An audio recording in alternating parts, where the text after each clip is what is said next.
Oh yeah.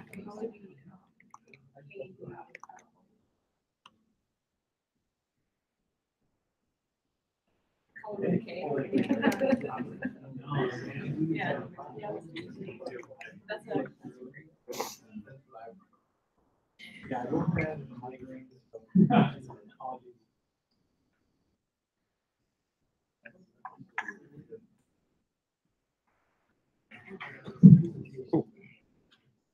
Wait. Oh, well, this is something. My early sound. All right, guys. How y'all doing? Let's do a big power clap. All right, how's it going? You guys, everybody got a project put together? Yeah, we're getting there, closer, closer. I did Monday's class again for the Tuesday, Thursday class. I cheated on us all. Took on another class just to see, just to work with it. The other instructor couldn't fill in, so I stepped in for it. So that class has some pretty good ideas. So counting on you guys, man. All right. So what are we going to do today? We're going to talk about GitHub. I'm going to give you guys some options. We're going to use the first half of the class going over some new concepts, a couple new things that are going to help formulate our ideas, our projects, and how we're going to complete them. And then the last half of the class, we're going to work on just working on our projects. So Christian and I will be able to walk around and kind of help out with any issues you may be running into. All right. Yeah. And then, ooh, awesome. So today we're going to gain some additional knowledge and practice with branching, making pull requests, code review, and merging. We're going to be able to articulate the value of an MVP. Who knows what an MVP is? That's right. Another acronym we use is minimal viable product, right? It's the quickest thing we can get up and running that has all the features that we need. So we'll go over that. So you'll have an MVP design, meaning that maybe you want your project to have all these crazy features, but maybe you'll have an MVP in mind as well, as at least we want to get to this point. Does everybody know what I mean by that? Like in our groups kind of have a little scope creep, we're like, oh, we do this thing, we do this thing, this thing. But maybe you also want to just design an MVP, and we'll go over exactly what that means. We'll have tasks opened up for developing our MVP. Oh, and we're going to do a stand-up. We're going to do our first stand-up, which in the Agile and Scrum methodology means what? Everyone want to tell me what stand-up is? Cool. Go ahead. Yeah. No. It's like a daily meeting where you should get this status, what they're working on, what they're planning today, what did they accomplish yesterday. Right. And if there is any problem. Yeah, right. Blockers. So it's a daily meeting. It's like 15 minutes long. You talk about what you worked on yesterday, what you're going to work on today, and what you basically, anything that could be in your way, right? A block or something that could be going on. For this project, we'd like you guys at least try to have a sort of a stand-up, at least via Slack if possible. In person, a Slack is literally everyone standing up to make sure that the meeting's really quick. But it is something that is definitely done in an agile workplace. So we hold stand-ups daily at my organization. Okay, so I'm going to give you guys two options. So I went over the GitHub pull request several times in the last few days. And so I want to either do this. I can go through another demo of setting up a repo, doing a pull request with a couple volunteer contributors, pulling a branch, pushing the branch, doing that thing. I can do another demo of that. Or I can Slack out the instructions for you to do it, or do both. What do you guys want to do? How many want me to do the demo, which actually includes you guys also doing the demo? So how many want to see me do the demo of the pulling and pushing again? Couple? Okay. All right. That's enough. Okay, that's good. So what I'm going to do is go through it. I'll probably just spend like 10 minutes on it. I'll set up probably Christian as a contributor just to walk through setting up a project and what that looks like, okay? And then we'll Slack out instructions on setting it up yourself. Set this up outside of your main project. This is going to be like a partner exercise just to kind of learn the motions of it again, okay? Everybody with me? Awesome. Oh, you didn't have to Slack that out already, did you? Did we Slack that out? Christian, did you Slack that out? Oh, you didn't. If you don't, good. I just heard stuff. Okay, good. No, don't. Don't. All right, awesome.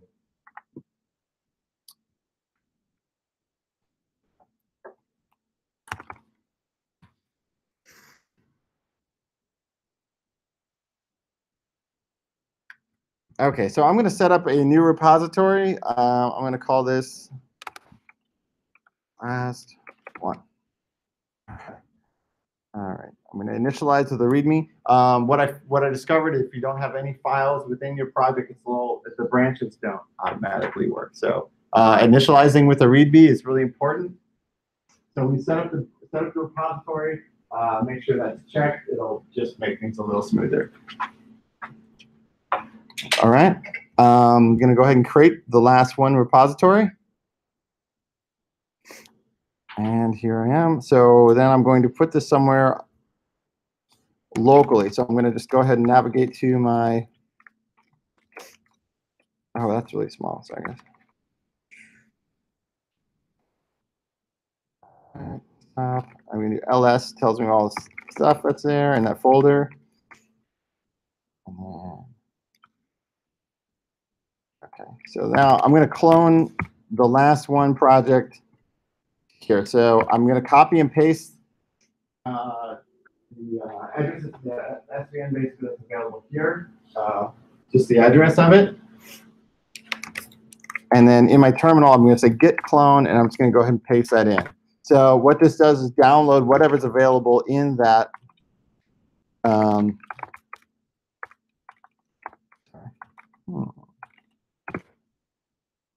Oh, there it is. There we go. Okay. So whatever's in that repository is going to be downloaded to me. Git bash users will see what branch that they're in. I have a Git bash theme for my Mac terminal. You guys probably won't have this. If you want it, it's pretty good to install. And the nice thing is it always tells you what branch you're in. Otherwise, the way to find out what branch you're in is just by saying git branch. So what can you guys see in the back? That's really small. Okay. So what this tells me, just by hitting git branch, shows me what branches are available and what branch that I'm currently on. There's any questions about that so far? Cool. All right. So now that I have this all set up, I'm going to go into settings, and I'm going to add up a collaborator. Oh, really? Come on. What are these things? All right.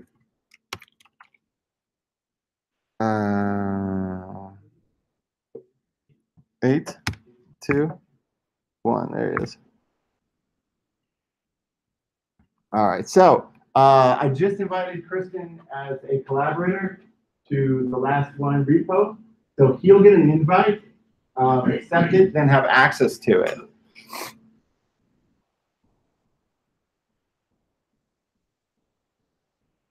Okay. So I'm going to go down here and click on branches, and I'm going to put some protection rules on the master branch. What does that mean, guys? What does that mean if I'm going to put protection rules on it? If I'm going to say that it requires a code review or a pull request? Well, first of all, what's a pull request?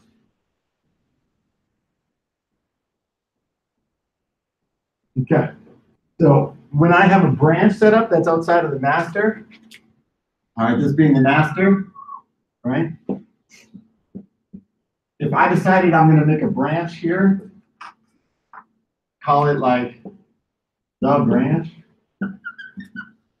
1, I don't know, it should be a better name than that. Oh, that's a horrible marker. Well, first of all, is this the exact copy of the master at this point? Do you guys, right? So you kind of understand what the branch is, right? I'm pulling a copy of this, making a branch. And then when I check it back in, I have to do a pull request. Basically say, hey, I'm going to pull this back in to the master branch. In order to do that, I need a lock from my right? Not allowed to pull it back in until someone else approves it. Well, I'll show you what that setup looks like, and then we'll do it in practice. So here I'm going to say I'm going to select the master branch, and you guys should have this all set up this way for our projects. So we're going to do it again, and just as another repo with partners, just to walk through it. So I'm going to protect this branch. I'm going to say require pull request before merging. I'm going to say that there's only going to be one approval request needed for this. So in this case, just that. Just one person needs to say it's good. I'm going to include myself. Down at the bottom, is include administrators. What does that mean? It simply means that I am not excluded from needing to get a peer review to get my code back into this branch. See, the master branch is your most important branch, right? So it's your main, cleanest code base. You might have branches that are doing crazy things, but this master is always going to be the most solid, right? So to say I'm going to do a pull request saying, hey, somebody else look at this code before it goes in our most solid, our most precious branch, the master branch. Okay, does that make sense, everybody? If I'm talking too fast, like just holler, say, Chris, you're talking too fast. All right, how are we so far, fist to 5? All right. All right. You got, feel free to interrupt, and if you want to holler at any questions, because I'm just kind of. Okay. Well, Pierre, you'll be able to walk through this right after I'm done, as well. This is just kind of my demo, and then we'll do another. We'll have an instruction thing set up for you and a partner to set up this on your own. Okay. But if you check this when you're on branches, you should see these options. Okay. Well, yeah, I'll take a look. Cool. Okay. So so now we're all set up. This is all I needed to do. So now that the setup is complete, right? I set up a collaborator. I set up the branches so it's protected. My main master branch is protected. I'm going to go ahead and create. A branch myself. So as you guys can see, and I said git branch. I know what branch I'm on. I'm on the master. So I'm going to create a branch. So I'm going to say something like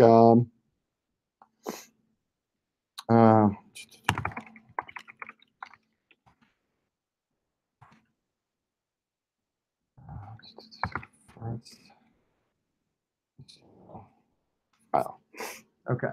So what this is doing is basically saying I'm going to create a branch called first HTML file. This is what the syntax looks like for that. Okay. Locally on my machine, I'm no longer going to be on master.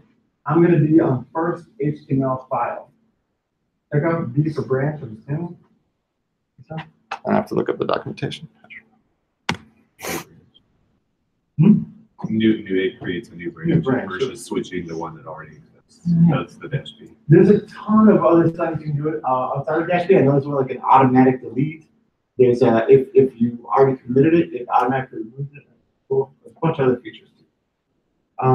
But for now, let's keep it nice and simple. Just create a new first HTML branch. That's my branch. As you can see here, am I in the master anymore? No. So for you main terminal users, or just normal terminal users, you can just say git branch, and you'll see, oh look, first HTML file, and the master is down here. It clearly signifies that I'm no longer on the master. Okay, so now that I'm on the branch, I'm going to go ahead and create a index file. All right. So now I have that. It's in my branch. Well, it's not in my branch remotely, but locally I'm building that in there, right?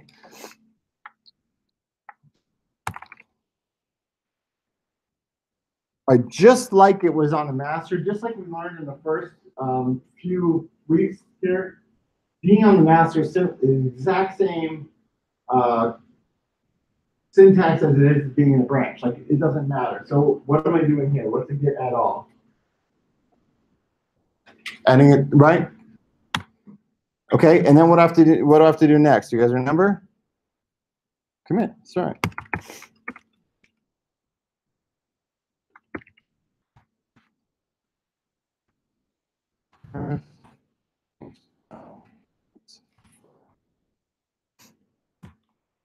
All right, that's good.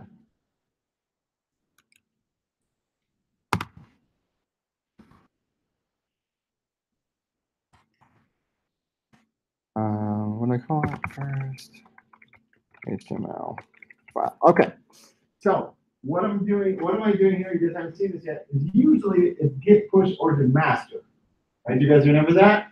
So when we're on the master branch, we were just pushing the master. Well, now I'm saying git push origin branch, right? Because I'm on the branch. That's what I want to push out, right? All right. So there it is. It's all out there. Let's see if it exists out in the repository. And oh, you know what? I don't see it. So what does that mean? It's not here. It's not in the master, right? Right, it's in the branch. Now, because of the settings that we set up, we said we required a pull request. We required a review. So this popped up right here. First HTML file, less than a minute ago, recently pushed branches, right? It says compare and pull request. So let's click that. Okay, now I'm going to explain because someone else has to review this. Okay, so I'm going to say something like, I added a index file.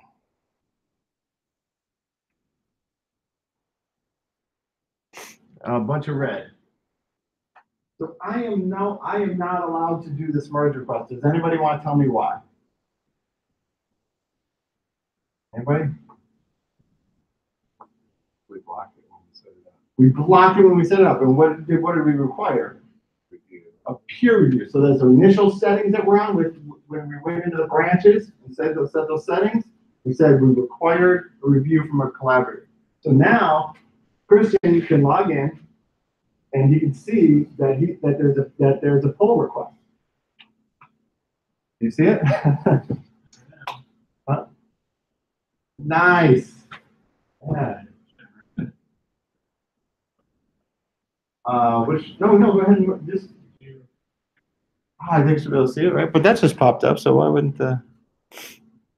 Oh, yeah, there we go. All right. So our changes were approved, right? Christian could have just went ahead and done the merge, right? But he didn't, just so we could show it. So what that's going to do is merge my branch with the master. So I'm going to say merge pull request. First HTML file is ready. Confirm merge. That's it. So let's go look at the master and see if it's there. There it is. All right. So we can see, I think you must have created another. Oh, yeah, you did. You added another branch. Okay. So Kristen added a branch here as well. So there can be multiple working branches at once. Okay, so locally on my machine, if I want to go back to the master, what do you guys think I have to do?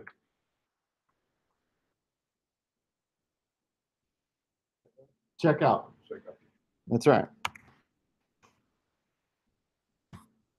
All right, so I get checkout master, see where I'm at now. Right? That's pretty cool.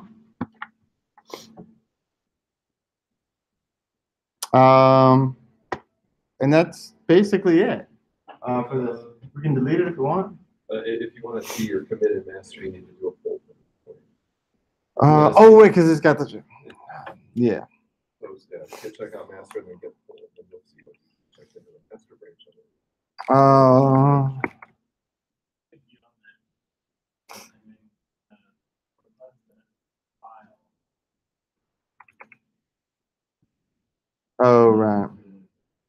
Yeah, he did do a new file, right? So we switched to master, we just don't see the new file. Oh, right, sorry, yes, yeah. Yeah, okay, There's the new file. yeah, there you go. How the new file on master? Okay, so once I switched back to the branch, even though the new file lived on the master out there, it didn't live technically on my master, my local version. So Tim's right. All I had to do was say, okay, do a git pull back of the branch that I'm currently on. Really should do that before creating a new development branch. Otherwise, your development branch is created off the old point in your history. You start to get a mess. So Yeah, and you you're really right. should Yeah, do this as a last yeah, okay. starting new development. Right. Yeah, right. Best practice would say the timing of it's super important, right? Because if you're pulling a new branch, you want yours to be up to date as possible before you do it. Because who knows what changes have been done to the master in the meantime, right? While I was doing this, out of my new index file, somebody could have done all kinds of crazy things, right? So the master version that's out there could have been way different than the master version that's locally on my machine. So doing a pull before I merged, I did Starting So a branch. after Before the this one. commit, Yes. So right here, right? If this is mine right here, I'm doing this right back in here, right? I want to make sure that this version is as updated as possible. So we just did it, but we did it in a different order.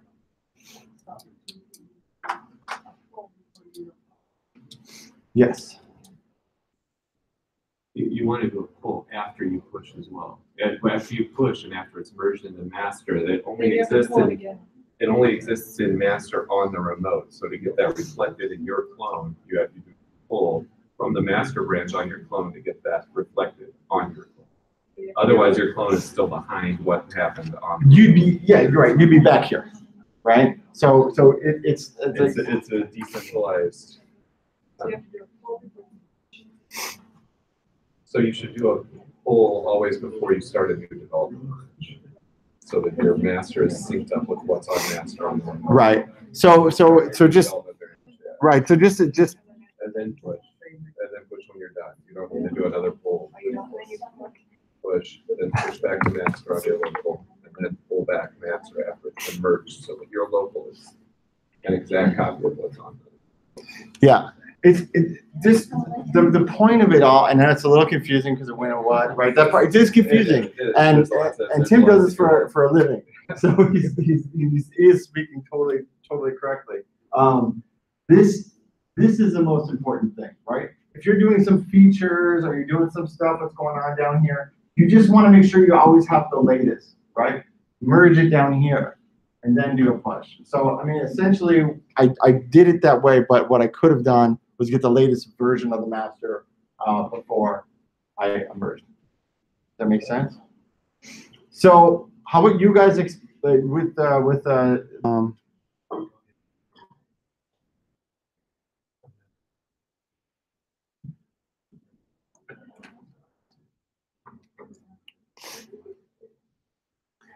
I don't expect us to all be like perfect like Git masters like within time. So just conceptually kind of understand it, be able to create a branch and push a branch back into the master is the most important fix.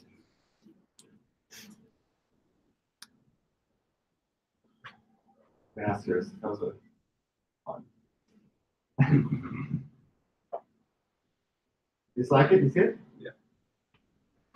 Yeah. Should have been 1, I think. No, this is creating an issue. Oh no, it should have been 01. I numbered the thing. I was just giving you crap.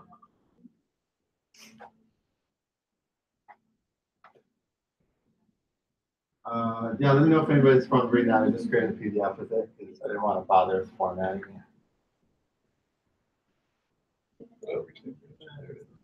You got it? Yeah. Okay. So somebody within the partners set up the repository, and then add the other person as a collaborator. Both of you should create branches and you just kind of see what you run into. All right? Read the instructions, they'll help walk you through it. I'll create one on this podcast today. Yeah. Yeah, I did Monday and then Tuesday's class and then back to my. Oh, yeah, did you say this week? Yeah, so I've done this exact thing. It's funny because this different questions come up in every class. And I'm sure. yeah, exactly.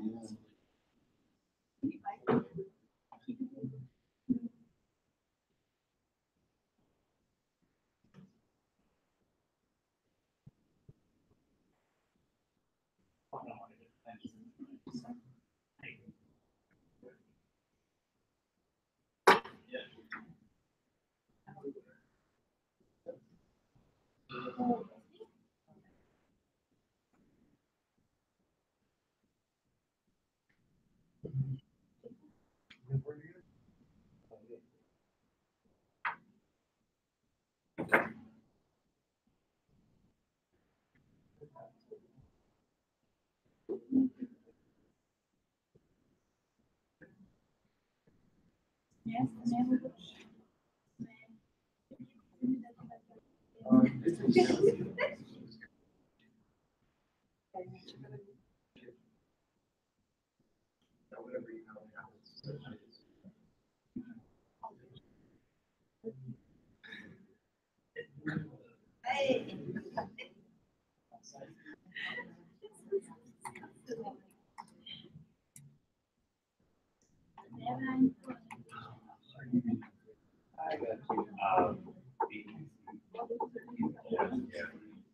Raise your hand if you're having any trouble getting anything set up or anything.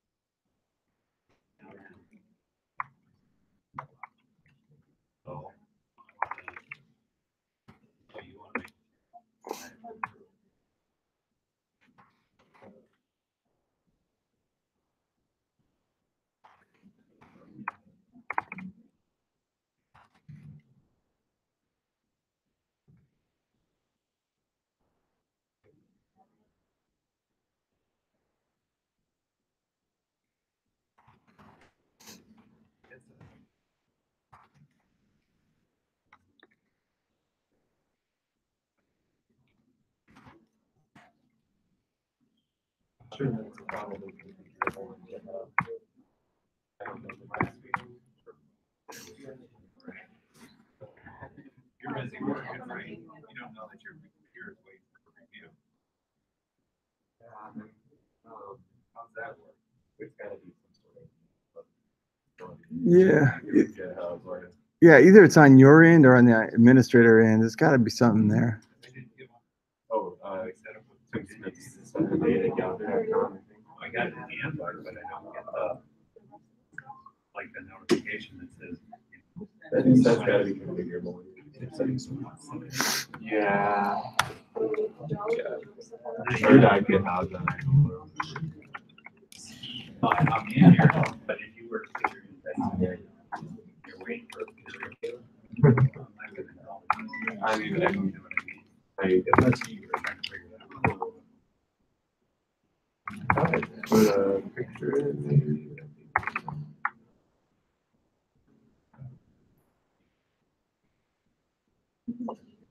Yeah, Tim Smith 780. Alright, I'm just gonna send you this. Should be me. I sent it to you. Yeah, I know. I go to my home thing here.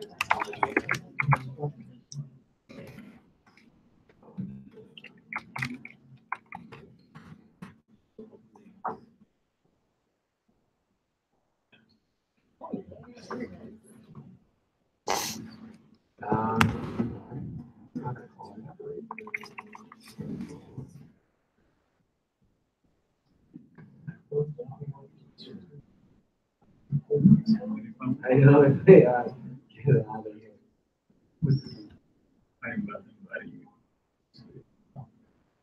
That you're supposed to get your email.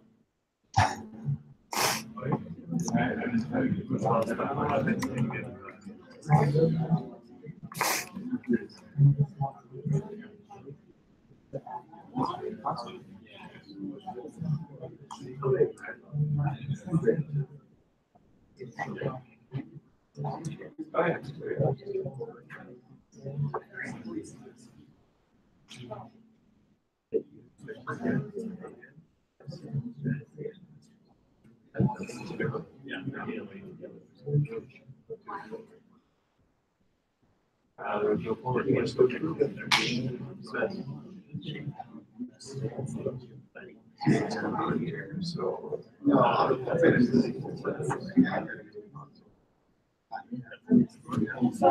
so it looks like you push directly to master instead of pushing to branch. So let's see what your command history was on that.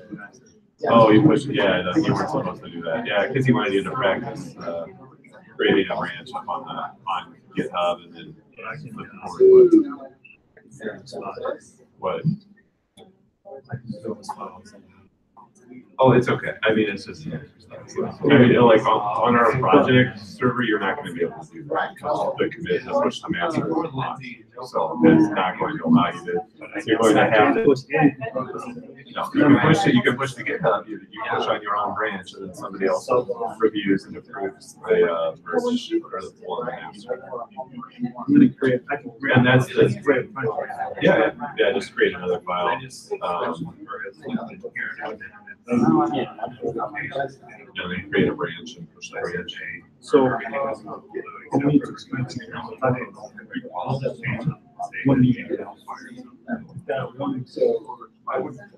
so after your merge, so after your pull request has been approved, that's when you, so then you change back to master branch locally. yeah. So right now I create. Yes. So right now, yep. So you create your branch, add, commit, push, and then once one of your collaborators approves it and merges it to master on the remote on GitHub, and you need the master branch on your own system to reflect that commit that just happened. And that's what the pull does. So, no, once someone approves your review, that's when it merges on the server, on GitHub. But for that merge to then be reflected on your own system, you have to pull it back. Yeah. From master. From master. So you have to say, check out master to switch back to the master branch on your local machine. How long was it? And then you say get pull, and that'll pull. The remote's master, which reflects the latest merge. No. No, then you're ready to start your next branch, to start your next piece of development.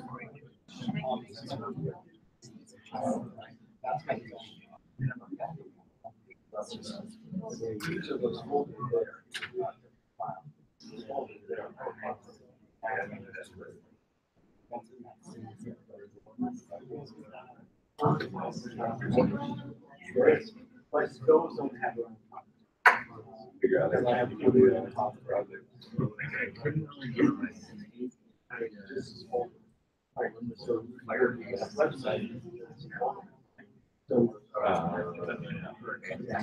Yeah. So what were you trying to? So what you? There we go. Yeah. I was looking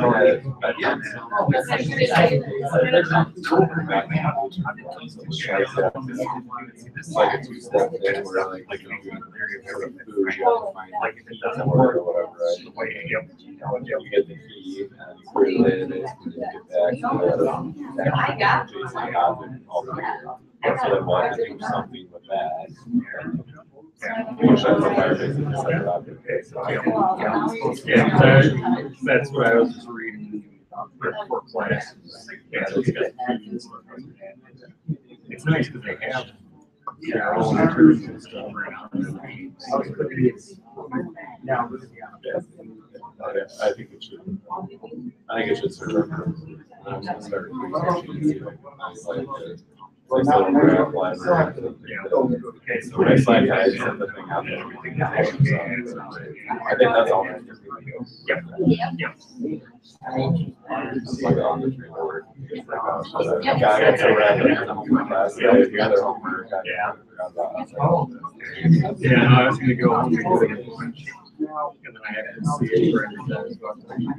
Okay. Just in time. Okay. Sorry about that. No, it's fine. Okay, we got it out there. But I forgot. Yeah, yeah, I've done with that for quite a while. Yeah. I'm not doing that, but I just got. They're registering correctly and like they have their own data slots that have been a few years and they're supposed to. So I think that's part of Yeah. Yeah. Oh, really? I wasn't focused on that at all. It's just gotta get white. Yeah.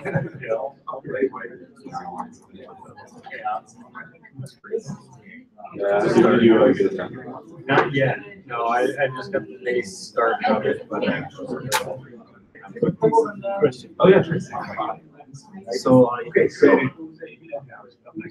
Right, there it is.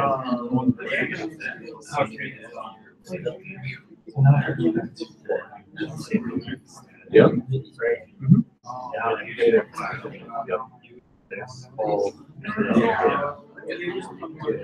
I don't want to get on that.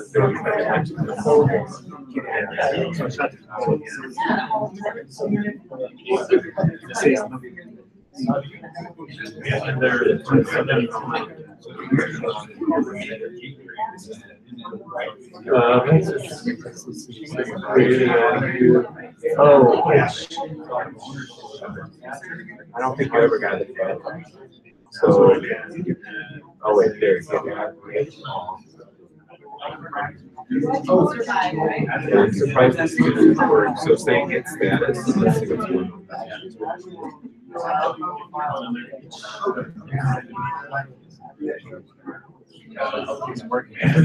So saving to us on that.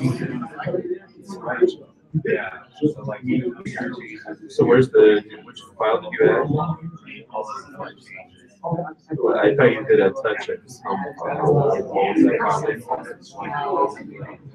Okay, so it's just they get add index.html and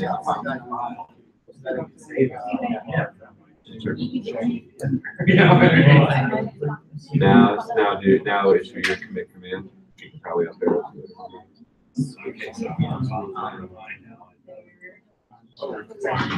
Yeah.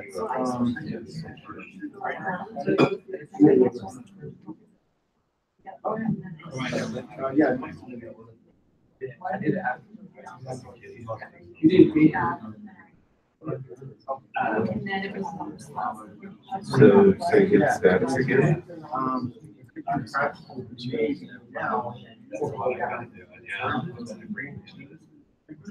there. Are we supposed to? So it looks like you're already inside a clone, right? So you did clone the repo that you just created, started this activity, and that's the folder that you're in right now. Is where I cloned it.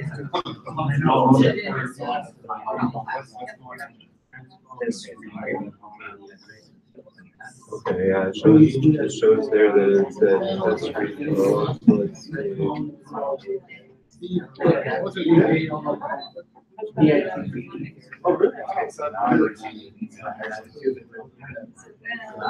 okay, yeah, so there's a .get folder there.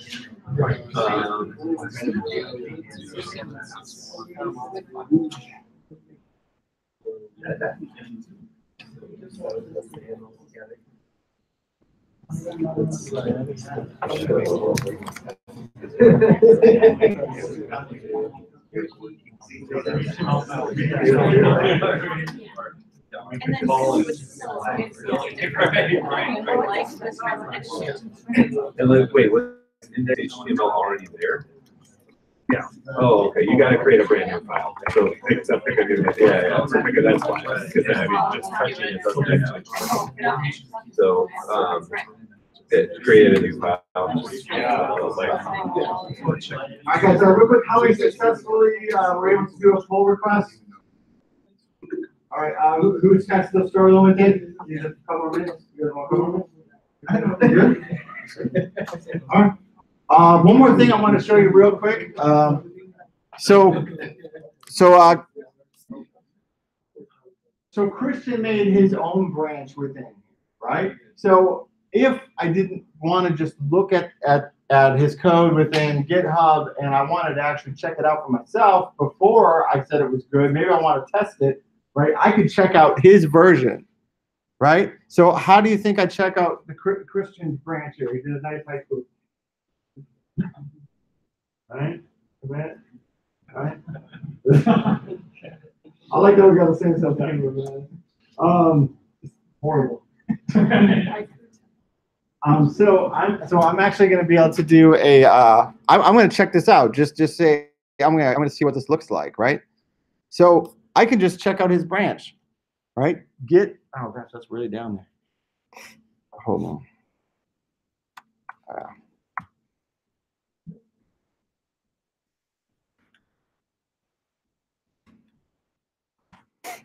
All right, so I'm already on the branch. But you can see I can check out the Christian's branch, right? I can just bring it down locally. I didn't even have to do anything else, right? By me saying git check out Christian's branch, I was able to just pull it down to my local machine and I could take a look. Oh, look, there's a haiku text, right? If I'm just curious, I'm like, oh, hey, was that in the master branch? I don't remember. I can just go git check out master, right? Do a list. Oh, look at that. Now, there's other features here, right? I can do a diff locally. I could check out different things, but for the purposes of this, I just want us to be able to see how easily it is to move between branches. Even though the Christian's branch, I didn't even know it existed out there, but I saw it on GitHub. I was able to check it out locally, right? That's pretty cool. All right, so real quick. Oh. So he hasn't, and I haven't approved it yet. Right. Right, exactly right. Okay. Go ahead. You would not be able to see it, so he must have created that before you did the last get. I know, that's what I thought was really strange. Normally you would have to do a get fetch, or a fetch or a pull before you would be able to see that. I thought that was really strange that worked out that that way. way. You must have created it before you did the get pull. And the pull is the fetch, which does all branches. Right, and I wasn't really gonna get a get fetch, but it's there. Yeah. So now I can see in my folders, I can see the haiku right here, and I can take a look at it locally, play around with it, do whatever. Oh, there it is. Great. All right, so then I can say, okay, this looks good, right? And I can go ahead and say, I see the pull request. I'm going to add my review. Fine guy. And then I'm going to say approve. All right, some of you missed this down here. If you just comment it, it's not going to approve it, right? So it's the approve option. So did you change that before? Like you edit versus like Github? Yes. So even before you approve it, like you could just go and edit it.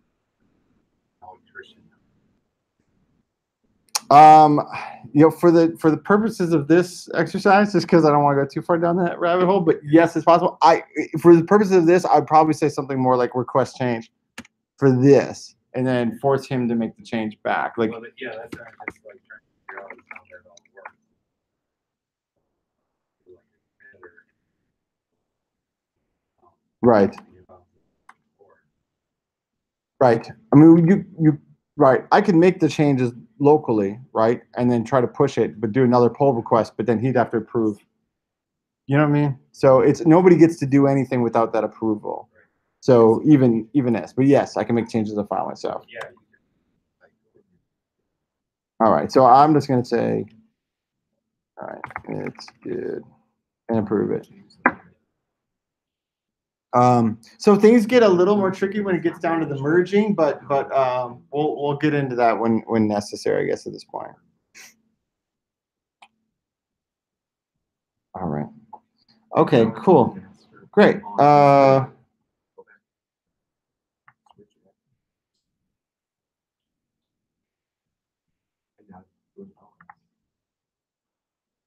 right, you guys ready to move on? I know we really want to work on a project today, so I want to get through a couple more things. You guys ready to move on from Git branch stuff for a little while?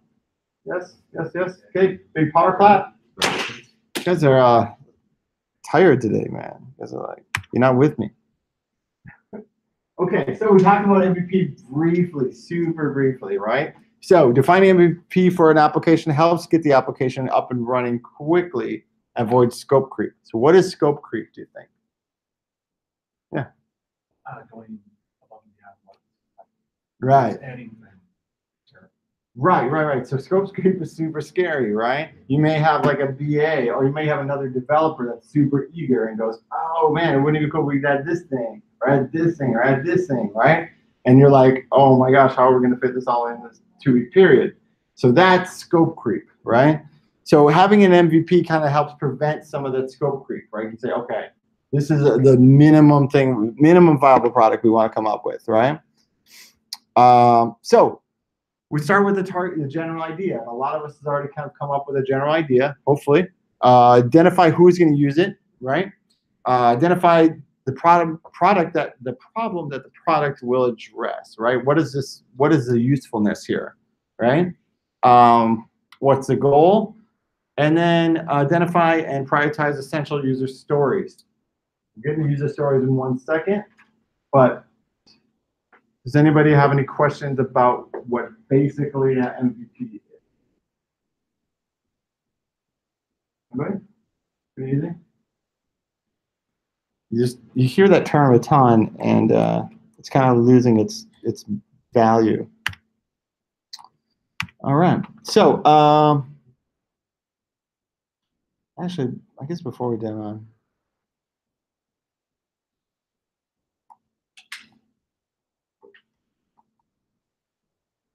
Yeah, before we move on, let's talk about user stories for a second. Who can tell me what a user story is? Anybody know off the top of your head? Everybody, go ahead.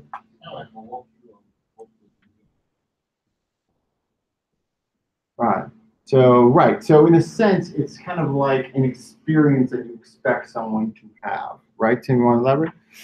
Yeah, I mean, it's the task basically with an identifiable outcome. So, I want, as a user, I want to implement feature X that can do this. Right. Okay, so right. Essentially, yeah, it's defining a user and what they hope to achieve from using your application. And you may have many user experiences, right? Maybe user A is going to do this with it and get this outcome. And user B is going to do this with your application and get this outcome. So setting up those user experiences really help with defining your minimum viable product. Maybe you'll have a user experience that will be outside of scope, and you can identify that as well. We're not going to be able to facilitate the need for that particular user, and then you can kind of help refine scope. In the example of like Stack Overflow, right? If you're a user for Stack Overflow, you may say, okay, let's say you're building a feature for Stack Overflow where a user maybe wants to be able to type in some code that they learned on Stack Overflow, and they want to be able to quickly go back to their code and make a change to it, right? So maybe that's like a user experience that they hope to achieve with a new feature, right? So we've all been to Stack Overflow, right? We've all been there? All right. So taking code from there, maybe you want a way to import it directly into your tool, right? You're right into your IDE, right? So maybe there's a way to do that. Okay. So having a situation where someone can easily improve upon a product or make updates to something helps define the role of the user itself, right? So just saying the application should do this for no reason isn't good enough, right? A bunch of guys come together, girls come together and go, oh, no, it'd be really cool if our application did this. right? Doesn't really make sense unless you feel like the users have a need for it themselves. Does that kind of make sense? Yes? No? Kind of? Cool. All right, so let's do another group project. And with our actual group this time, our project group, let's select out the MVP instructions. And then what we're gonna define here is who's your target audience, right? Define the product, the problem that's trying to solve, the primary goal of the product, and identify a few user stories. Okay, they don't have to be super long stories, just the user that's going to use your application and what they hope to achieve from it. Does that make sense? Everybody with me? Cool. Oh, remember, make it the minimum viable product, right? You like if you're going to like pitch your idea to investors, think of like the bare essentials, right? I like their, thank you. I like their example here, like Instagram, right? As a user, I want to post pictures so I can share my life. As a user, I want to be able to search for other users so I can find lists of their images, right? As a user, I want to be able to view other people's images so I can keep up what's happening in their lives. Those are all perfectly good user stories, right? So things like liking photos, sending photos to friends, Instagram stories, they're cool, but they're not essential for the main purpose of the application, right? Those are nice little additions. So those might be seen as being out of what? Cool. All right, guys, let's just spend like 10 minutes on that. We gotta keep moving.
So the problem that it will address.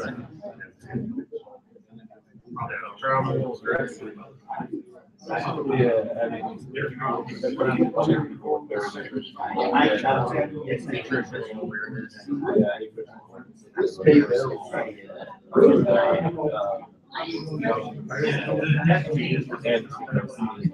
and so we're also going to discuss like physical exercise, so it's like I guess, to try on YouTube, or we might find a better source, maybe a this video channel, one of you, someone, I forget. Yeah. So kind of, Like whenever, yeah, so. whenever you do, you actually Kind of like that. let's say, and then you are working on like your branch. You make further goal and then let's say you go get to go and all this like. Help people get into, yeah, stick with home. Whenever you do that, get check out as and then say that. Right, yeah, so we're gonna have a Go second goal. and create a new brand. I don't know. And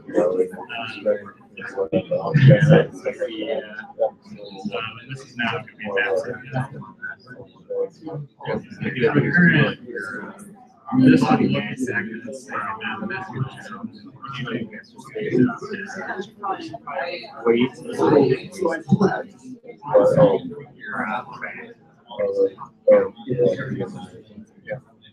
I'll be in my so I can take it. Yep. Like over 25 is yep. No, 25 BMI, so body mass index. It's like divided by your height. Like we're getting height in meters or inches. I think it was 7 or 8. I think I've never heard of that term BMI. you don't do it. Yeah, and it just you competes with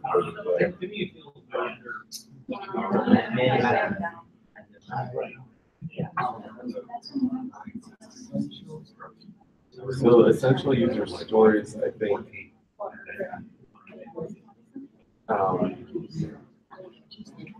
So a user needs to be able to input their goal weight, that like their goal weight, so, and then so I mean that's kind of part of the register. The goal, and kind of figure out exactly. Then another one is they need to be able to input food that they ate for the day and then give back a chart of how they did nutrition. So we found a government database that lists the nutrition, all the nutrients, like thousands of different foods. And so we can query that and then like give them a little chart, say, oh, you know, you have 20% too many calories, or you didn't have enough vitamin C, you didn't have enough protein, and blah, blah, blah. So based on like probably just higher addiction. The raw, there you We can average out like 5 yeah, this is going to be pretty tough because something that's meaningful and relative. But we'll try. That needs to be a rough. It doesn't have to be perfect. I mean, the main point is yeah, it's started some new libraries and work and collaborate as a team. Use the collaboration tools. Oh,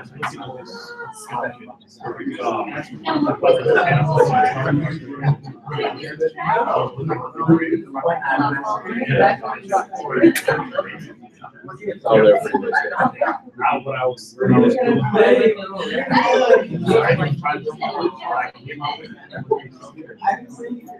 so we're gonna be above average.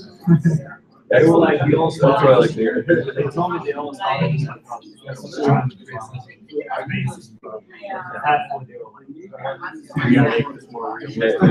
Be realistic, make it work. We should still, I think this has to be the scope that I think that like putting out nutritional data from that API and putting it into a decent graph, I think that's very achievable. Selecting random fitness videos, that's very achievable. Selecting ones, that's just even harder. Right. And the thing is how we need to look at the API and figure out how we can like more meaningful? Is there a way to like, is there a database that like, you know, sorts them as by level, like say it's more advanced, something like that might exist in theory. It's probably not YouTube, but there might be something like,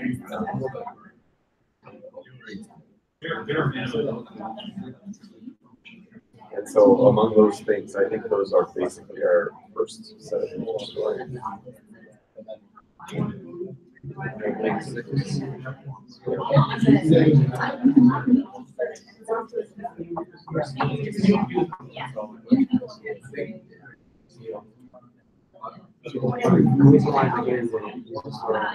Sure.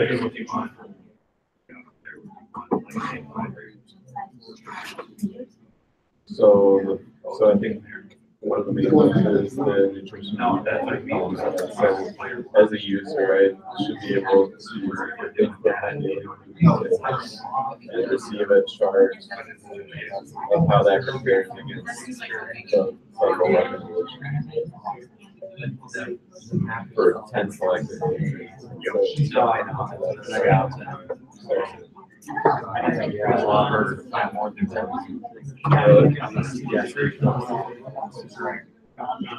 For some reason, there's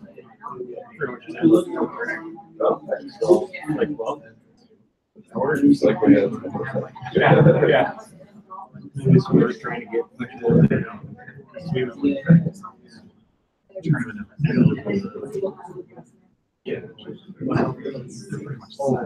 I mean, we have about half of the galleries. I suppose. Yeah.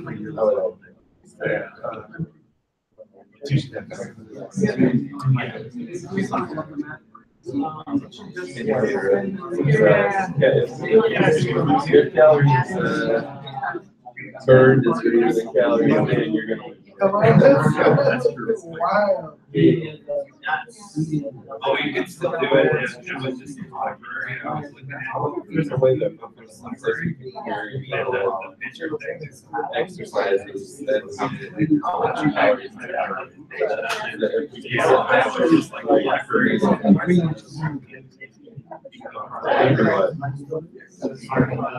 Well, we need the website to we have to use another. So part of this project is we have to use so one of them is nutrition. So we need to create another one. So our idea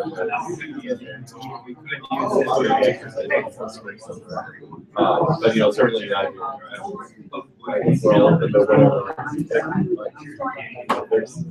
Well, I mean, what would you want to see on this website?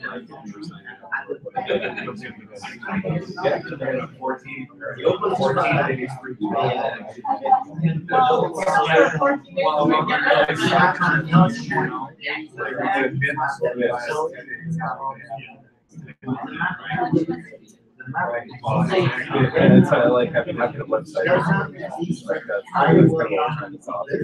Yeah, they're not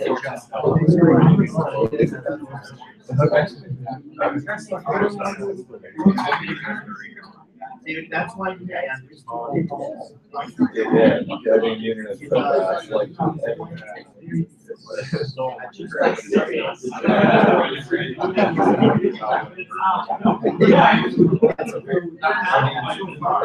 probably get estimates for like, I mean, I know there's estimates out there for basically like money. So I mean, we can like, yeah, like we can schedule it or something. Yeah, select things to do this. It's like full body. Full body weights, but I mean, Or we can do that. well, right, versus, yeah, like those bench press, the isolation, just a couple of muscles that would be lower calories, then like full body. But I think you should be able to find online a rough estimate of like how much calories, types of exercise. Take that.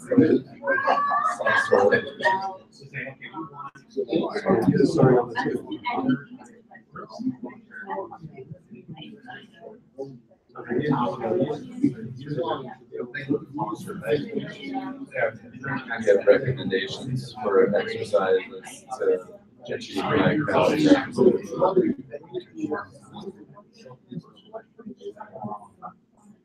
So I know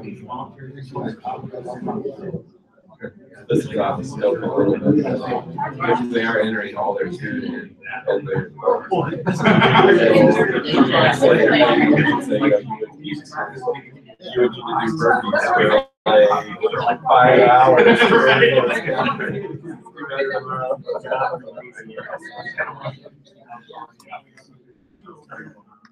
It's a trade one.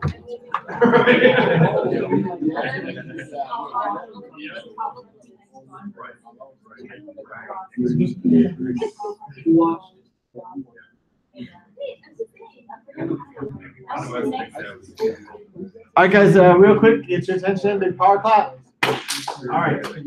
So, did we all get a chance to make MVPs? Make our MVPs? All right, that's okay. It takes time.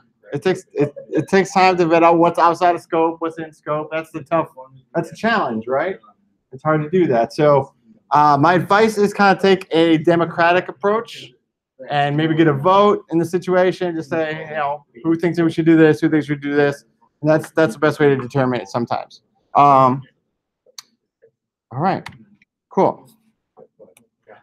All right, so I'm going to dig into GitHub issues. If you guys pay attention real quick. So this is the feature within GitHub that might be good for us to use, and it's probably good practice. So even if we don't decide we want to use this, we can use Trello, an alternative way. But this keeps track of tasks, the enhancements, bugs for the project. So it's kind of a way for you all to be in the same repository and to be able to communicate back and forth. So if you look to your top right on your repository, you should see issues. So you're going to have a chance to do this on your own. I just want to walk through it real quick and go through it. Okay.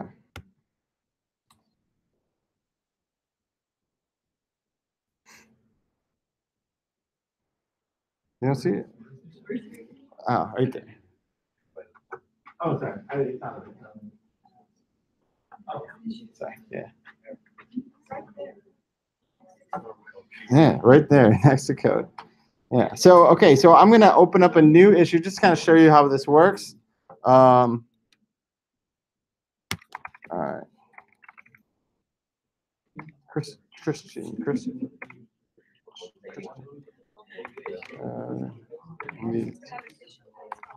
I know. I'm like, you think it's so close to mine. You think all right. Something's wrong. Okay. So I'm going to submit a new issue, right? There it is, right? Something's wrong. It's Christian's code needs help. It's a new issue, right? So as a user, you know, if I'm unable to do something within the application, something's not working right, I want to communicate over Slack. We can address it this way. So I can assign assignees to it. So I can say, this is Christian's problem, right? There's nothing to do with me. So I'm able to set that up. So he gets an alert on his end whether or not he's going to fix it or not, right? We also can set up some other cool stuff here too.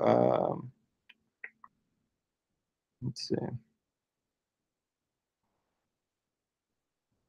Oh yeah, sure. You can attach files to it. You can add, I believe you can do some other stuff too. Set up some tasks, put some code in here. Maybe you want to like show something like, oh hey, this is wrong or whatever. Feature some things. Let's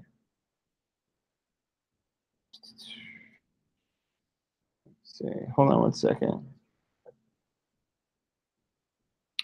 So you might want to say like give a user story. So a really good situation would be something like user doesn't like haiku. Is that no haiku? Right? Oh, like haiku. All right.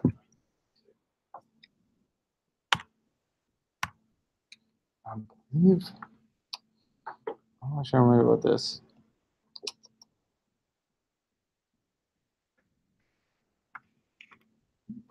I don't know if this is.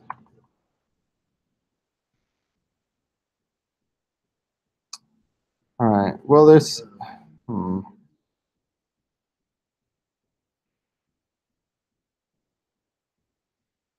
I think we'll get into projects next, so I don't want to get into that piece of it. Let me leave. I'm going to just leave us at this. I'm going to let you guys play around with the study, and you can with the exercise. You can see there's other features to it, but you'll be able to walk through it and assign issues to another user, and also you can assign the like acceptance criteria, basically. What is required to fix the issue, right? Or whether or not you accept it. So, Christian, if you get a second, can you Slack out the issue? I think it's 3.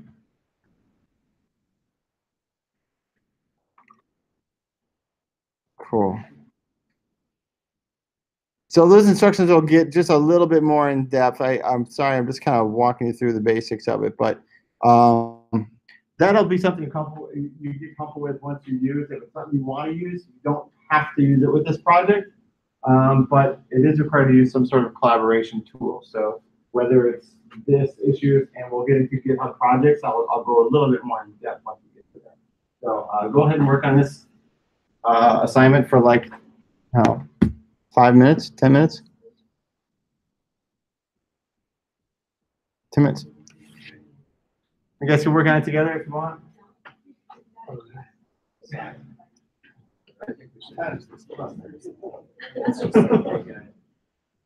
Shall we? Something like these two. And then we can all do it on our GitHub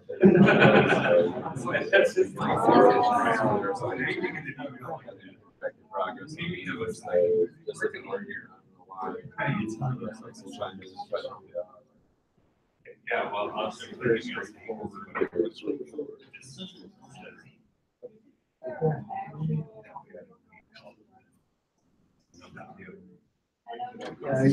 the more we use it, the more we like. Right, after you use it once, like, so like at work, or so at work, we're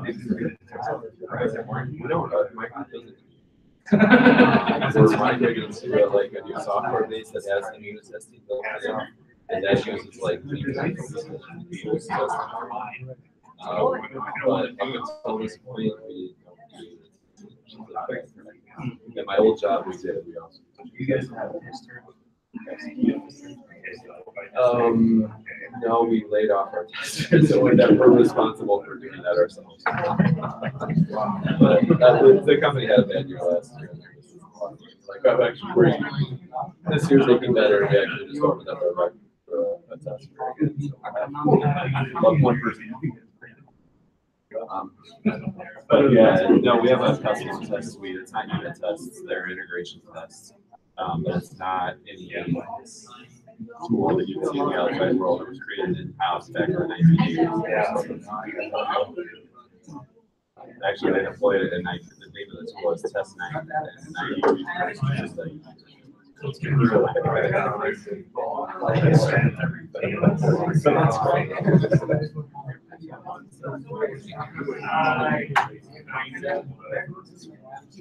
Is that something you think you're interested in? Like, to get into this field, it's like start out doing testing. No, it's actually kind of a good way to like to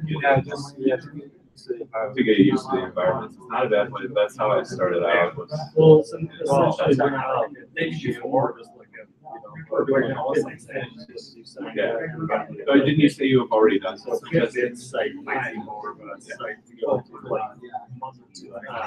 Okay. They- What were you using? What were they? We're doing the same where you can log what steps you're doing and stuff like that. Yeah, so like get motivated. Okay. Yeah, there are a lot of different Challenges.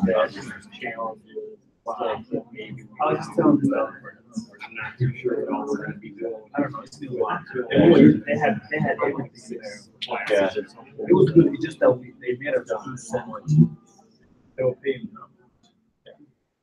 But, my goal is to make sure.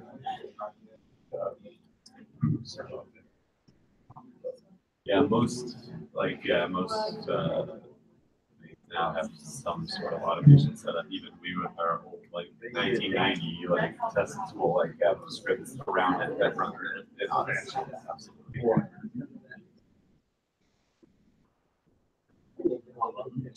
Absolutely. Yeah, it's not a bad way to get started in the company, and chances are most type of automated testing set up, and then your responsibility to maintain the scripts. Going through, looking at that, doing the initial triage on failures, to figure out what's wrong, figure out at least who the failure should be directed to, or if it's something silly like the environment just went down, resolving this wrong. But it is what? No, I don't think I've heard that. It's not showing. AL. Oh, That's what I thought. Huh. Yeah. No, It wasn't that bad to use, but it was just bring up all the manuals.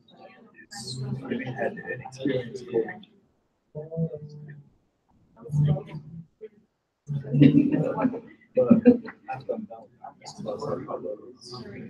be able to do it.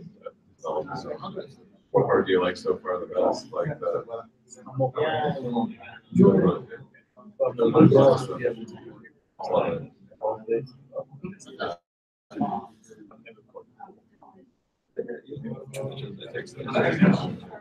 How are you doing? Yeah, I struggle a lot. Right now, I know the concept. Yeah. The codes, so I know what to do. And it's hard to memorize code. Yeah. This is not a skill you can master up memory. So as long as you know where to get it. Yeah, you have to know what tools that you have to do, like all these different programming constructs, loops, and objects, and functions, variables, and the other tools available, and how you can together to solve the problem. Figuring all that out is what makes your code.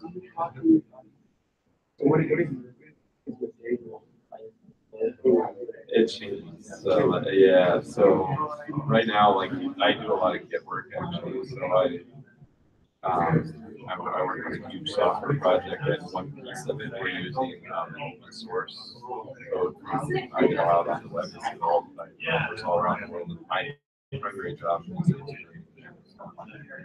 We use that same open source toolkit in my last job in Intel. So behavior management. So that's how I got this job. When I got here, like we're about 2.5 years behind, like in commits the upstream project, and so I was basically hired to get us up to the race. So I've been doing it. Now we're about a year behind, so I've made progress. Problems, you make progress. So the team, right, the upstream, but the project keeps moving on, and our group keeps moving on as well. And interfaces and libraries and all that stuff. Never ending. But once that's over, and I get us caught up, I would like to do some action development.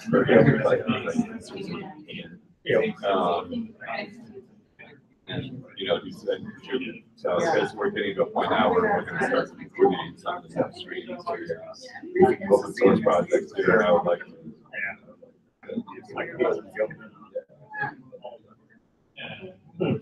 I am racing as fast as I can to get us caught up to date as fast as I'm hoping by the end of the week. Maybe not likely, but possible.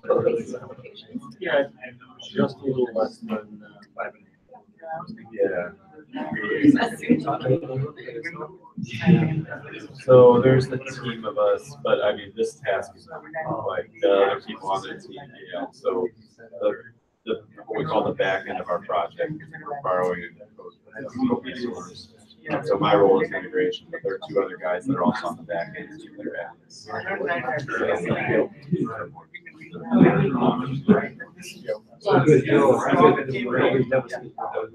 No, it's all of our stuff. Of course.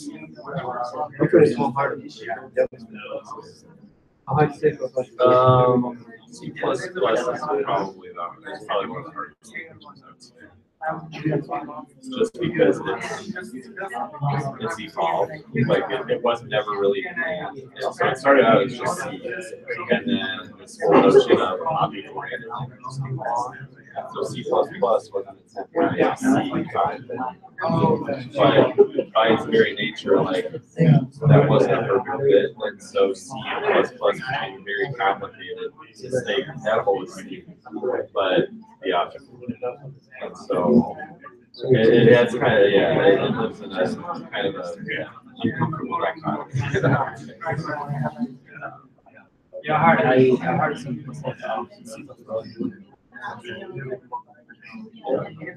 Yeah, but it's good for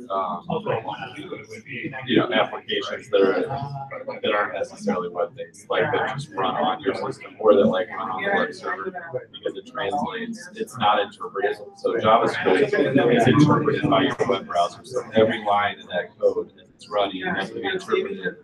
Computers don't understand it. They only understand it once.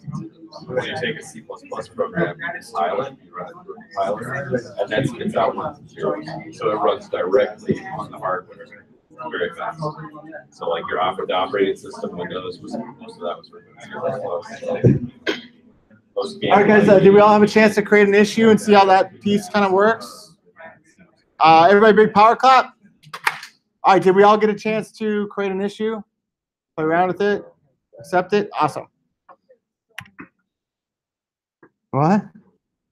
Just show on issues? You guys are really good at issues. Okay, so just like a Trello board, right, is set up with a bunch of Post-it notes like I talked about, right? There is the Kanban, which I think is Japanese.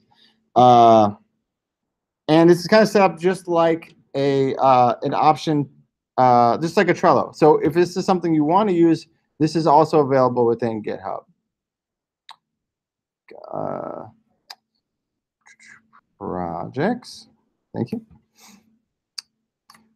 So let's just say we're making like a project management board. All right. So did it. All right, so I'm going to go ahead and select, I believe I'll do the automated comments. So what this does is built-in triggers that you can set up with your Git to automatically move issues and do pull requests kind of across. So it's kind of a cool thing once you get it to work right.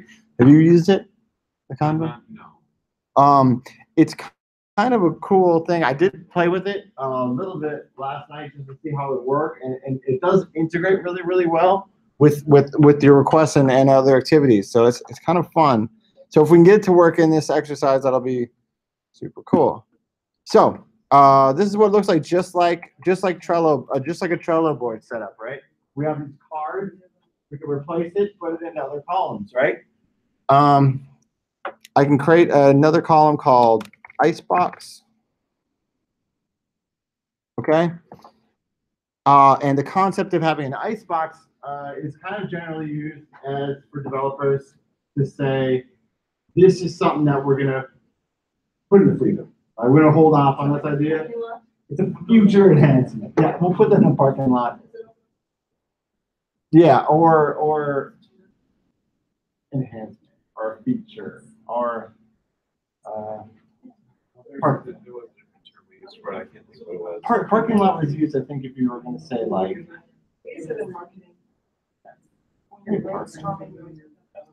Yeah, there's a bunch of terms. Icebox is just another term. I think it's more of a regional thing. I don't think it's much Minnesota. Backlog, that's the way. That's a good one. I think typically we use it backlog. Here, I don't know what region that's from. Icebox, it's kind of a new one for me, and I've been in everywhere. Well, we're already in an icebox, so maybe. But anyway, yeah, and I guess it's a Texas term too for like you call it freezer like an icebox. Anyway, so this is a good place to have if someone has something that's out of scope, right? Maybe there's an idea that someone, okay, if we can get to some of these ideas, you can put those in the icebox. So how do I do that? I can add a card, right?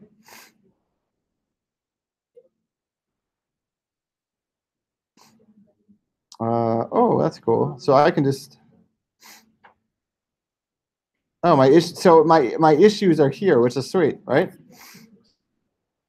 So I'm able to take the issues and drag this in. Christian's working on the haiku, so I can put it right there. So he's working on that, right? So when I come back for like a weekly, like bi-weekly sprint or something, but we can come and visit this and start moving things around, right? So let me see. Add cards. 1 second. I'm missing. Oh, here. Oops, there it is. Add columns. Add cards. Yeah.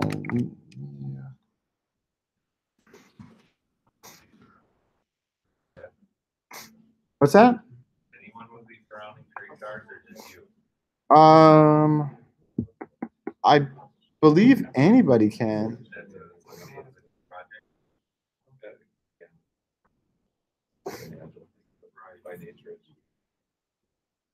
Yeah, I believe it's for everybody. Yeah. Yeah, I don't see why not, right?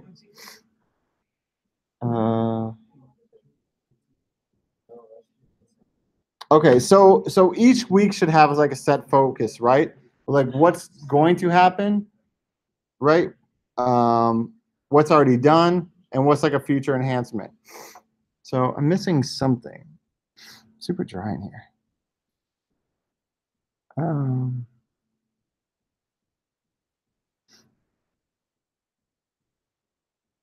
Well, anyway, you guys will be able to walk through it. And the same thing with Trello, you could set up all kinds of different. Does it let you drop issues, right?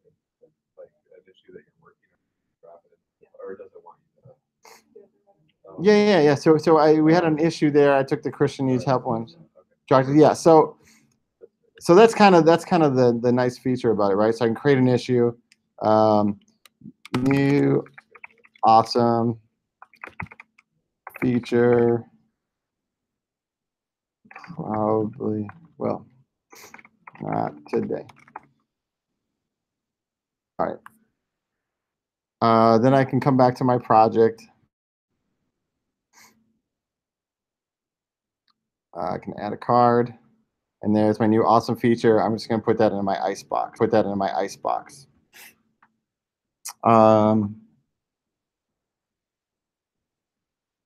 So, yeah.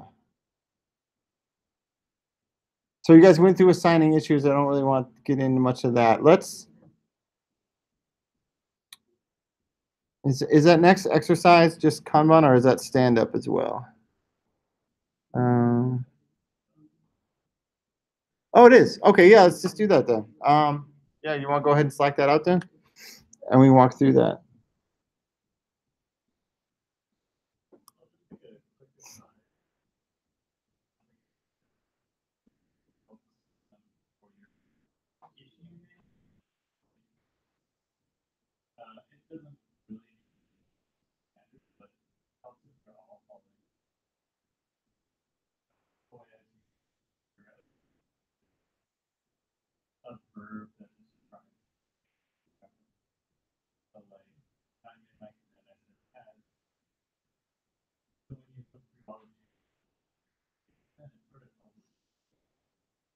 something changes, but something along the way. And it's not. Right. Super, super. And the nightmare scenario of that is in a real working environment when I saw a bunch of commits and they all said test. And I had no idea what was actually done. So yeah, sorry. My examples, yeah, try to be more descriptive than Christian needs help. Christian's code needs help. Explain what's going on or what you're pushing in a commit to be more complete as best you can within a few words. That's a really good point. Okay, did everybody get that Slack out? Nothing? No? Oh, done? Okay, sweet. All right, take like 10 minutes with that and then we'll break.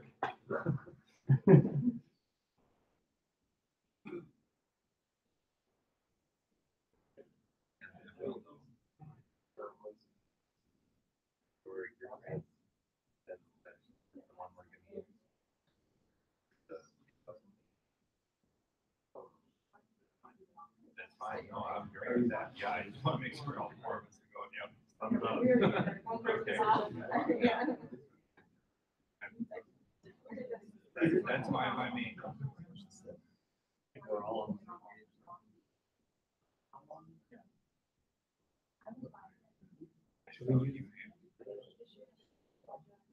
You see that?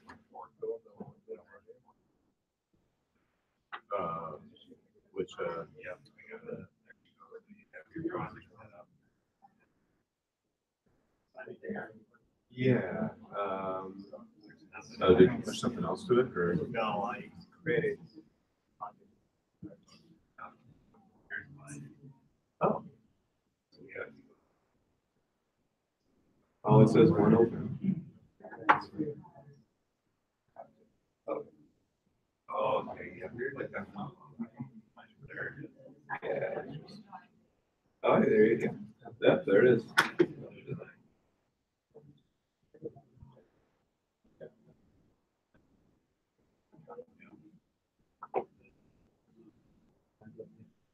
feel like a moron, I like that one.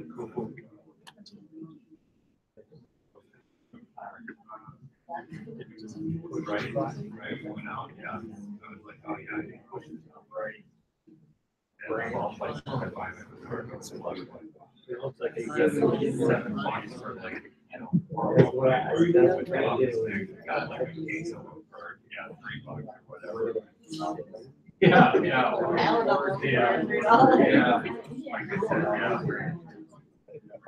I know, I have.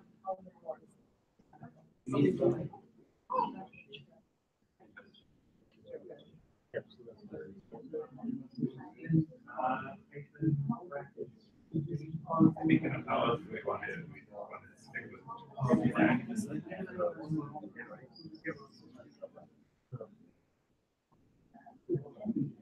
You should be able to see.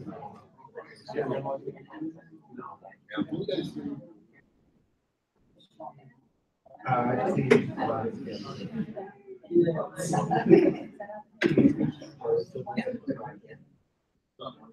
You have it set up where it's supposed to be. That might be part of your problem, because you don't have any sensor. Yeah. Oh, since you're working on a project by yourself, I don't know how it works. That's probably what it is.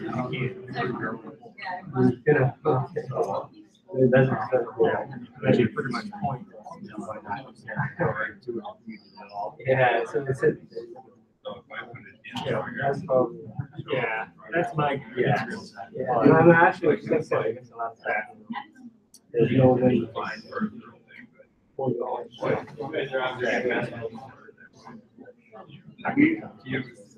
that comment? It was just right here. Now it's gone.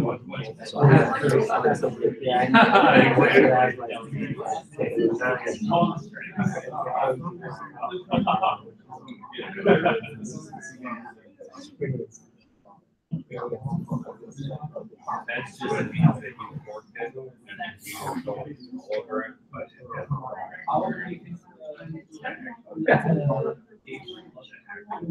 Fork?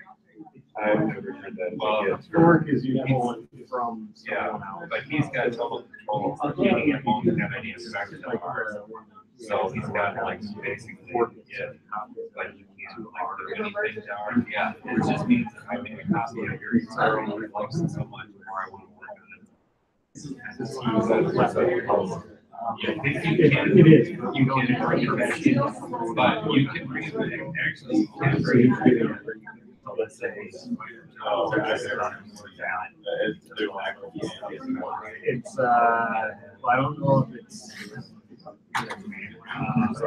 that way it's like, no, but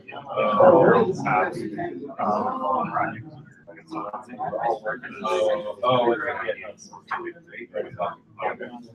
so yeah, so I saw that the exercise one. It's like, oh, I was playing around with your. so he must have made it so it can be try to live on his promise. And all of a sudden, You're like, hey, let's take that. Yeah, he wouldn't have like all this master. Oh, it's like all those things. So is that a separate? yeah, that's what I'm not sure. I can watch your own stuff. So it's a lot of stuff. I mean, it's real complex. It's like, Yeah. That's kind of actual kid thing or?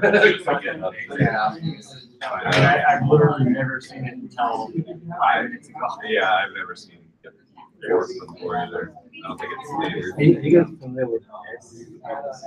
I'll say S.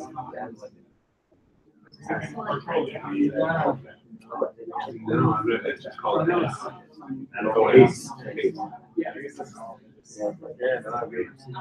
I mean, if it's got workout stuff, that's perfect. Yeah, it is there. It does have- it does have-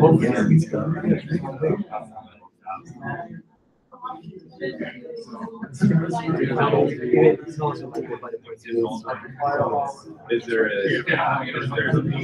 You guys look at yeah, we do, but yeah, as long as it's got an API course there, ideal, because then it actually shows beginners, intermediate, there's stuff like that. there's a guy named Josh. But it, yeah.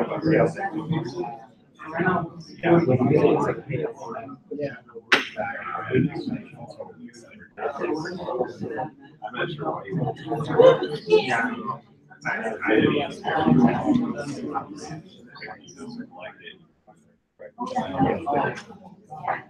Yeah, I have no idea unless it's for sharing easily between.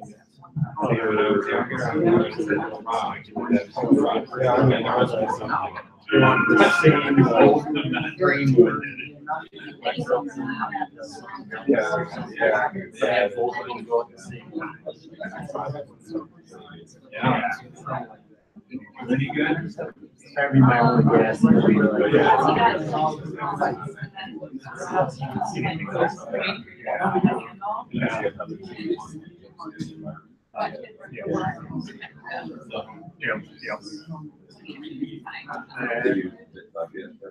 Oh, really? Yeah. So. Sure. Makes sense. I mean, it's okay. Good talking. It's all right. It's also. Yeah. That's a database. Okay, guys, let's take a quick break, and then after that we'll come back and I'll just go over the basics of what a stand-up is. Then you guys can have a stand-up, and then work on your project. Right now. Break. Break. After the break.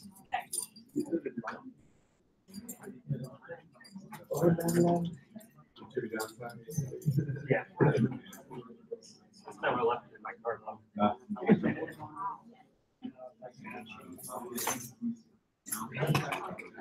I'm not gonna do it. I love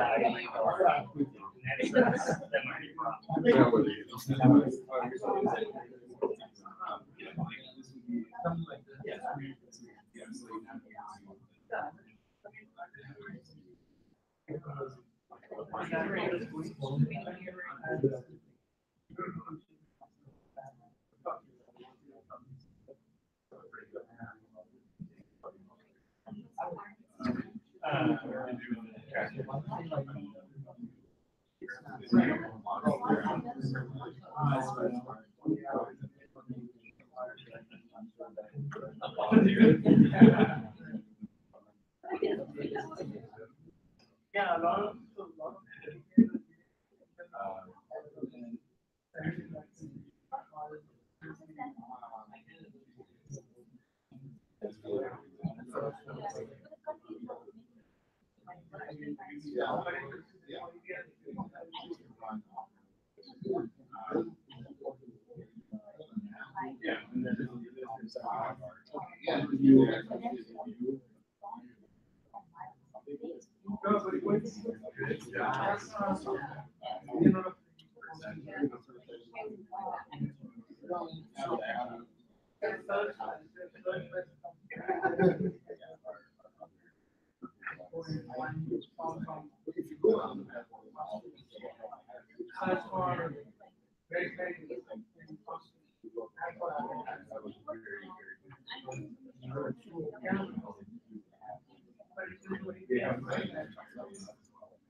Sorry.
So from that, so there's going to be student reports like very large, but there's also going to be like drill down. Students. Yes, if you go more.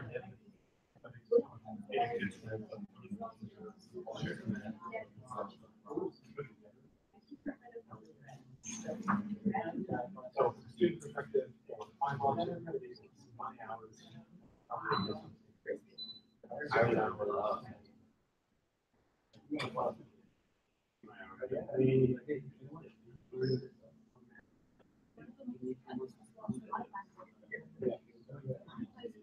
Otherwise, it'd be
All of those.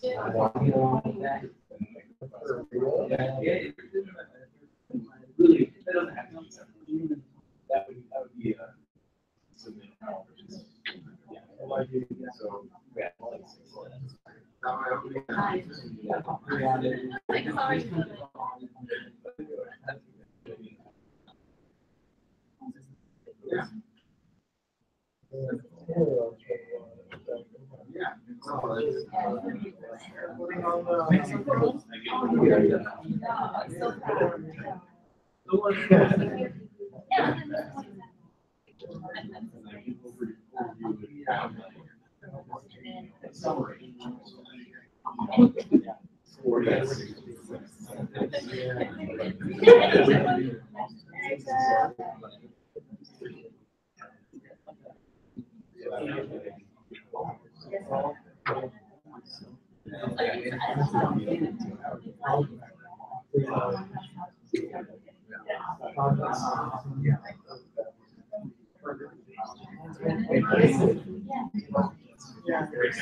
I just stopped them.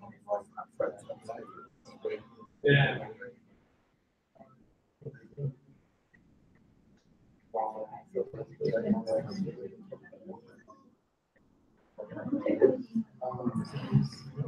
I was thinking.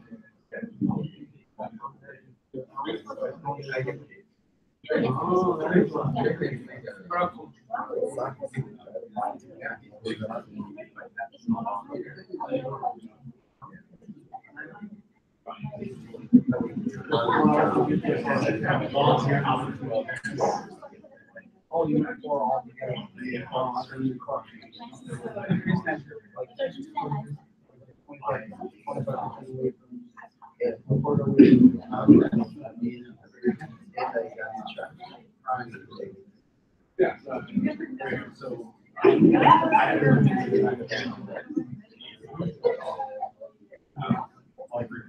Yeah.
Two.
All right. Are you better now? Oh, yeah. I like it actually.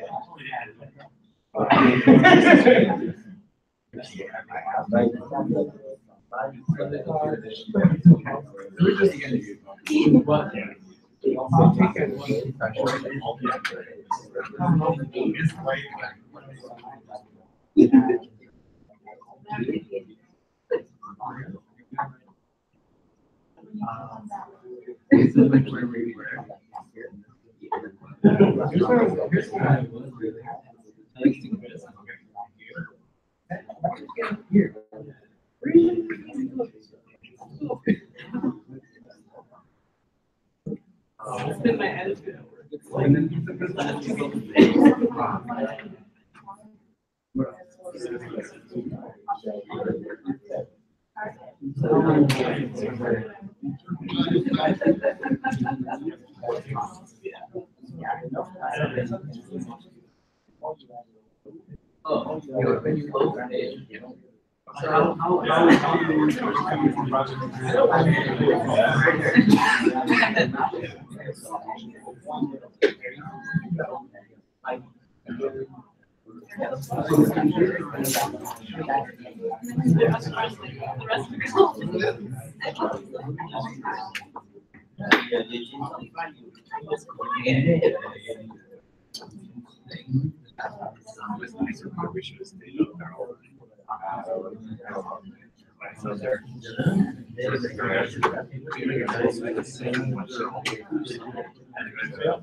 Which is strange.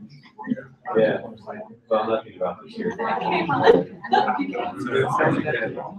Blizzard in April, right? And remember that one year I was like,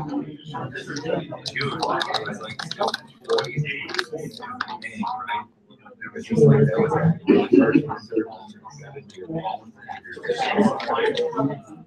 you know what I mean? Where you're just like you can't warm up. Just want to get away. Yeah. You get all excited when April rolls around. Right? Yeah. Still keep it cold. Last kind of how it was this year. Just the winter just kept coming back. Oh yeah. It was just like, oh Yeah. That was a real big the worst part was they got ice. Got for 2 weeks. And then also there's like everything. yeah. And I think that's what killed almost everybody. So I'm just like, really? We were just getting this time. Class, we're gonna be good.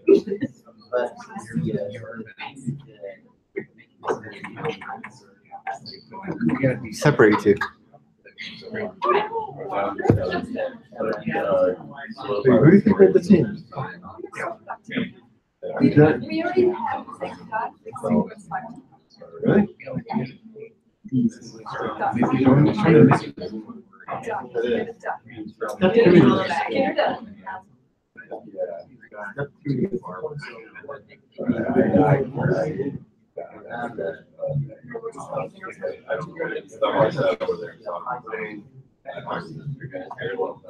They seem smart. Yeah. You guys got an idea what each other. I'm thinking what groups have it.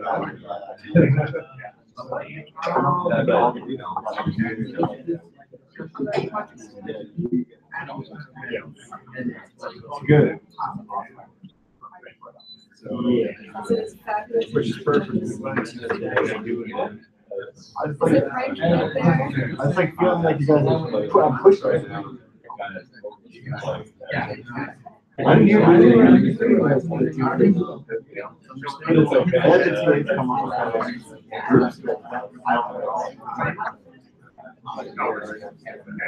I think you put these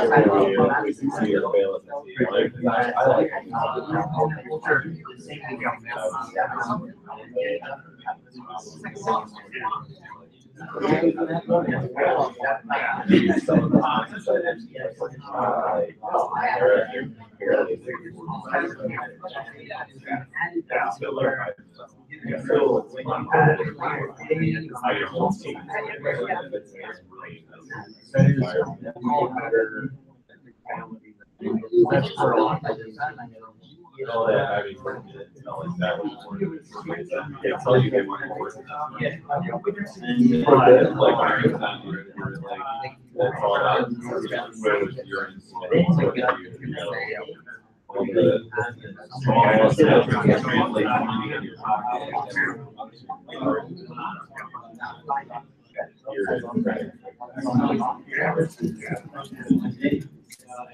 Yeah, what you're doing about it, that's what we're gonna make more money. Well, these are big projects.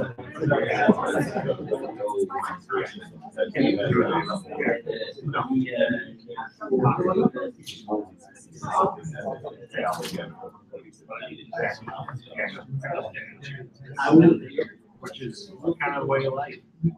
Not hard to go about yourself. I hope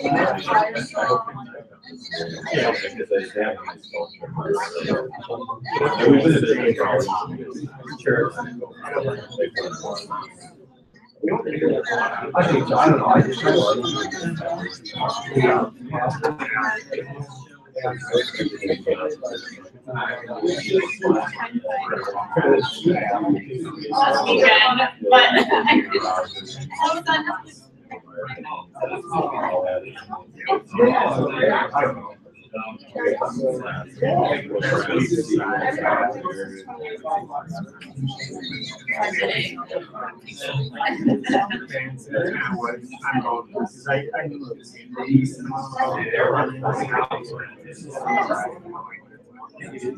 so I changed my opinion on Really?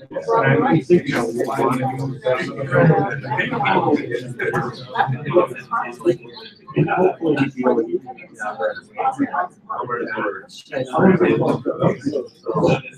They're always hiring. if I can understand what I'm doing. She's buttercup. She is buttercup. I get lost for a bit.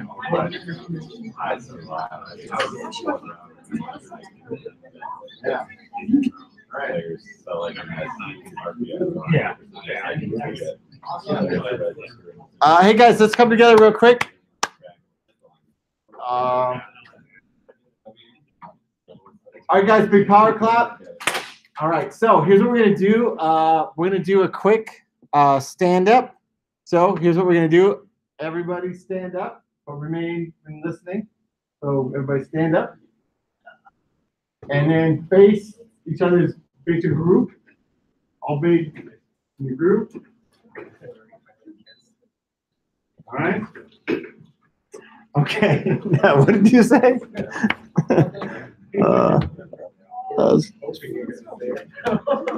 How did you know? Okay, so here's what we're gonna do, guys. Somebody's first is gonna talk about. We're gonna go around your group. Okay. First person's going to discuss what they worked on yesterday, right? Up until this point, maybe would be good. What they plan on working for the rest of today, and anything that's kind of in their way, right? Maybe there's something that's like, hey, I can't get this thing done until this thing's done. Maybe that's another person in the group, right? I know we're not quite there because we haven't fully started working on the projects, but it's a way of kind of discussing what you're working on. So why don't we just go through and everybody say what they're currently working on and what they plan on working on next. And discuss it with the group. We don't have to discuss it, I mean, to me, but just discuss it with the group. We'll take a break after everybody's gotten through. Okay? Well, I mean, we had asked for so I looked at the figured out how to access that. It's not just that process. But like I think I got it in one. The next thing I was thinking about looking at was trying to find a library and display markers.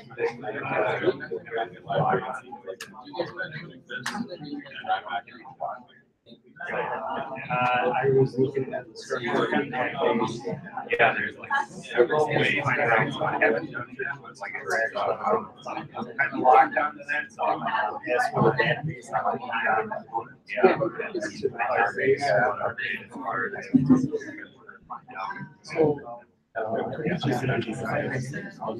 well, that's what we were.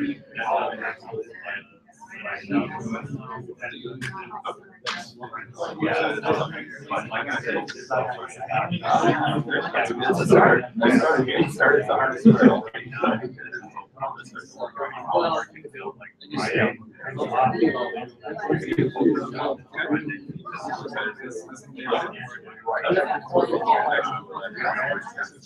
Yeah, we didn't give you a thing to do somewhere else. Yeah, you could do it, you don't gotta say.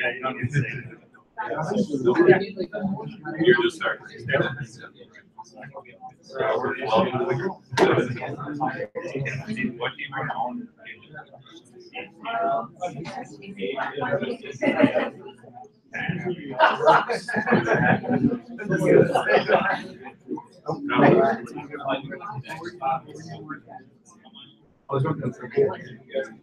which one? So we're doing a mock stand up here, which is once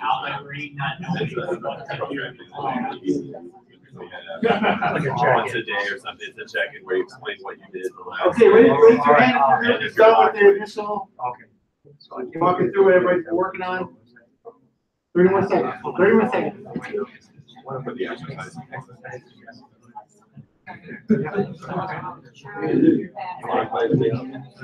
Oh, and then like what do you plan to work on next and if anything. Those are the three things that are right. I was like, we haven't done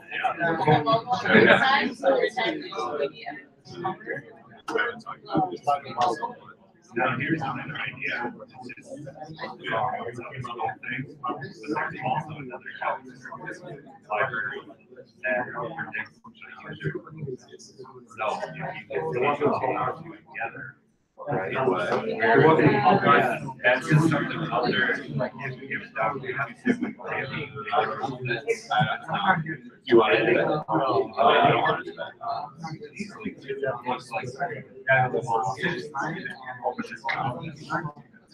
Yeah, that's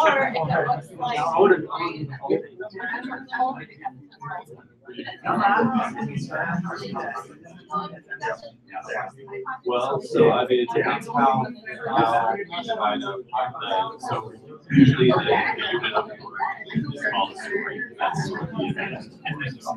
A story is supposed to be something, it's not a piece of development that's individually like using or speaking. So like, like say for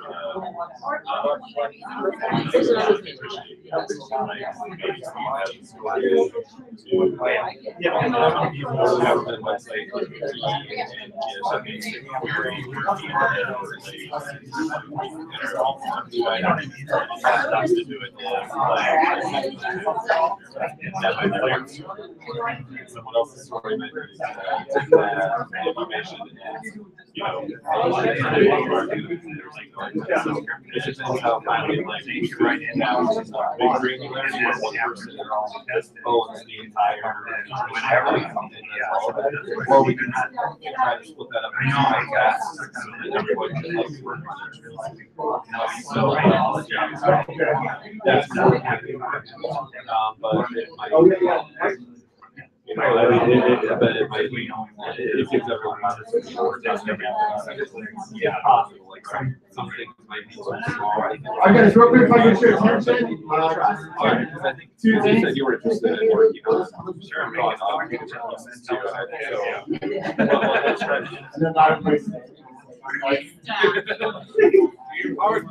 All right, hey guys, big power clap. Another big power clap. Two. Okay, guys. So, what are some things that you discovered in your stand-up?